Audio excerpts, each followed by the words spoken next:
अस्सलाम वालेकुम, कैसे हैं आप? उम्मीद है आप अच्छे होंगे। आज जो रेसिपी मैं आपके साथ शेयर करने जा रही हूँ ये सर्दियों के लिए आपके लिए ख़ास तोहफ़ा है और ये बनानी थोड़ी सा टाइम लगता है इसमें, लेकिन बहुत मज़े की है और उसके फ़ायदे बहुत ज़्यादा हैं। आधा किलो इसके लिए मैंने लिया था चने की दाल और आधा किलो दूध में उसको भिगोया था और उसके बाद इसका बनने का जो प्रोसेस है काफ़ी लंबा है, लेकिन मैंने कोशिश की है मैं इस वीडियो को शॉर्ट करके आपको दिखा सकूं। ये दाल जो है सेहत के लिए बहुत अच्छी होती है, मर्द हज़रात के लिए ख़ास तौर पे बेहतरीन है। और शुरू करते हैं जनाब। 2 कप दाल है मेजरमेंट के हिसाब से, वैसे ये आधा किलो चने की दाल है। इसको मैंने साफ़ कर लिया है और धो दिया है। धोने के बाद इसको मैं नीम गर्म दूध में, जो कि 2 कप है, आधा किलो है तकरीबन, इसमें मैं इसको भिगो दूँगी और ये सारी रात इसमें भीगी रहेगी। सर्दियों में ये कम से कम इसको भिगोने के लिए 12 से 14 घंटे चाहिए होते हैं, तो ये ओवरनाइट भीगी रहेगी।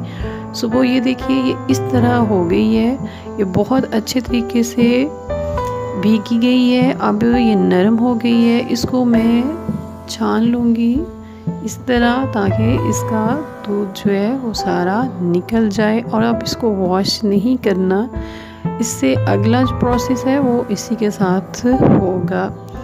ये सेहत के लिए इंतहाई अच्छी होती है, जिस्मानी तौर पे भी, और जो लोग दिमागी काम ज़्यादा करते हैं, यानी पढ़ाई वाला काम या लिखने पढ़ने वाला काम है, उनके लिए बेहतरीन है। इसको मैं चॉपर में, आप देख रहे हैं चॉप कर रही हूँ। आप इसे चाहें तो कूंडी या सिलबट्टे पर भी पीस सकते हैं। इसको बारीक पीसना है। पीसने के बाद ये एक दफ़ा मैंने इसको खोला है, इसको हिला दी है ताकि ऊपर नीचे हो जाए। ये ऊपर से थोड़ी ज़्यादा मोटी थी, इसमें थोड़ा सा दाना रहना चाहिए। इसको मैं बिल्कुल भी बारीक बिल्कुल नहीं करूँगी कि पेस्ट बन जाए। ये पेस्ट बनेगा, लेकिन इसमें थोड़ा थोड़ा दाना होगा जो आपके खाते हुए दांतों के नीचे आएगा और आपको मज़ा देगा।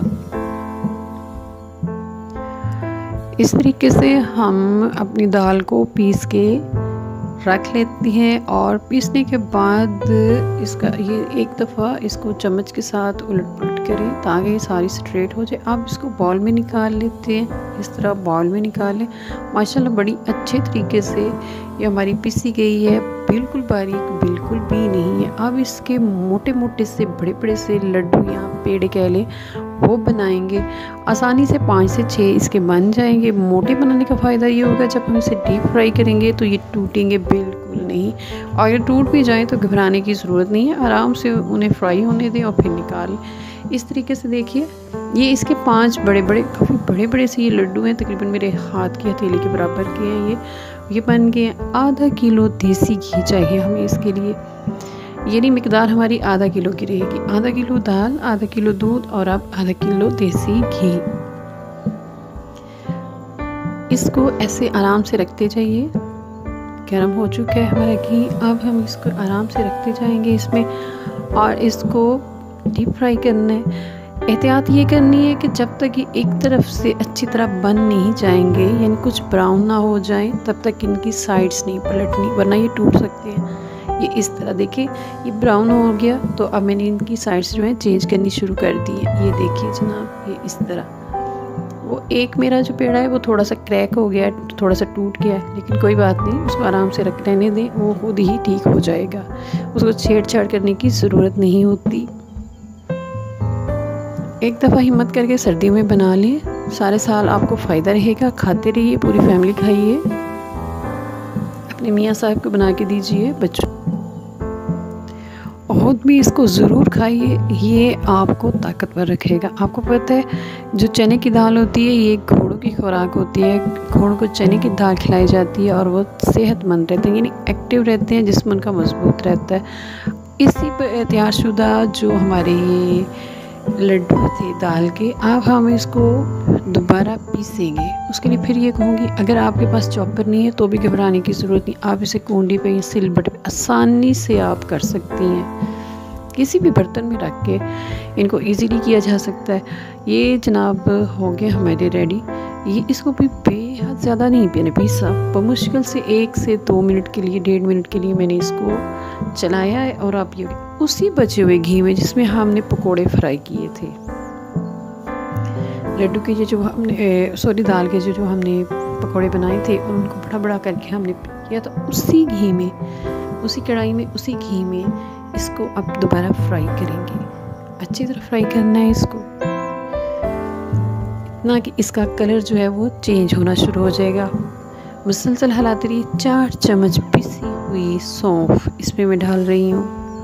ये देखिए, सौंफ इसमें डालना बहुत ज़रूरी होता है। सौंफ डालने से ये होता है कि ये आपको हज़म करने में मदद मिलेगी। आपका जो मैदा होता है वो इसको आसानी से बर्दाश्त कर लेता है, बदहज़मी नहीं होती, जो कि बाज़ लोगों को खांसी शुरू हो जाती है। एहतियात कीजिएगा, इसको खाने के बाद कभी भी पानी ना पिए, इसके ऊपर से ठंडा पानी ना पिए, हो सके तो चाय पी ले। अब इसको मुसलसल हिलाते रहना। ये देखिए मैं किस तरीके से हिला रही हूँ, आपने इसी तरीके से इसको हिलाना। ये आप फूलती जा रही है क्योंकि ये अब पकने के करीब आ गया हुआ है। अच्छे तरीके से इसको बनाइए। फ्लेम जो है इसका बहुत ना तो लो करना है ना आपने तेज़ करना है, और मुसलसल हिलाना है स्टिल इसको। ये देखिए इसका कलर कितना चेंज हो गया। अगर आप इसको देखें तो आपको यूँ लगेगा ये जो फूलती हुई ऊपर की तरफ आ रही है, कढ़ाई में हर तरफ ये फैल रही है। ये बहुत अच्छे तरीके से बन गया है। इसको चेक करें तो ये आपके दांत के नीचे आए कि इसका दाना जो है वो टूटेगा। आधा किलो दाल, हमारी जो मिकदार है वो आधा किलो ही रहेगी। आप इसमें आधा किलो चीनी आसानी से डाल सकते हैं और इसको इस्तेमाल कर सकते हैं। मैंने आधा किलो से थोड़ी सी कम चीनी डाली है क्योंकि हम लोग इतनी ज़्यादा चीनी नहीं खाते, लेकिन अगर आप तेज़ चीनी खाते हैं, मीठा से ज़्यादा तेज़ खाते हैं, तो फिर आप आसानी से इसमें आधा किलो चीनी डाल सकते हैं। बच्चे वैसे भी शौक़ से चीनी ज़्यादा खाते हैं।